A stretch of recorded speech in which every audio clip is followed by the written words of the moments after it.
All right, ladies and gentlemen, we got a little glare on the board today, but hopefully this turns out better than my other multiplier effect videos. I noticed they had the resolution was there, it's terrible, and I thought it was being at school, but I guess it's not. So here's the deal. When we have fiscal policy, we're going to change our AD curve here. And it's going to happen for one of two reasons. We're going to change taxes for folks, or we're going to change the amount of government spending. Notice, government spending is right there. It's one of your aggregate demand shifters. Tax cut or a tax increase is not. It influences your C here. We're going to run through how these things change AD differently real quick. So let's assume we got a recession like this. This is kind of the most common example that they'll do on the AP test. You can get an inflationary gap and everything works in the exact opposite way, but we're going to deal with a recessionary gap here.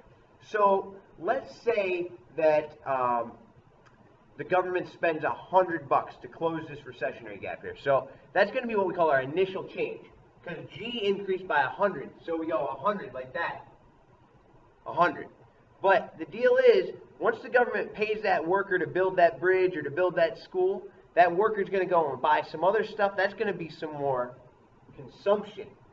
So it's not just going to be a $100 increase here. And we could go through and we could count up the infinite combination of purchases that arise because the government spent this $100, but that's going to take forever. So we're going to do the shortcut here. We're going to get the multiplier, right there. Okay? Now the way we find the multiplier is we take 1 and we put it over the marginal propensity to save.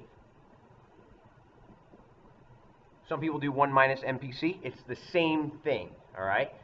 So in our case, let's say that the marginal propensity to save is 0.2, okay? So 1 over 0.2, 2 over 10, 10 over, that gets me 5, all right? So 100 times 5 gives me a total increase of $500. Notice something for me. If I change that multiplier and made it bigger, we would get a bigger change in our aggregate demand curve. If I made it smaller, we get a smaller change. So the deal is, the more people save, the smaller your multiplier gets. The more people consume, the bigger it gets. Now notice, I'm going to change this graph over here in a second, and we're going to assume that this recession is solved. Watch and learn.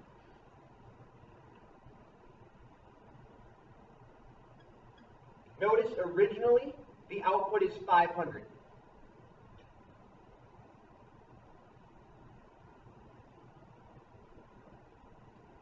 What's my new output going to be here?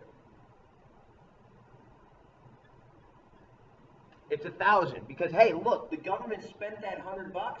The AD curve shifted a total of $500 because of the multiplier effect. And that's how we show it on the graph. Next one I'm going to do is going to be with the taxation, all right?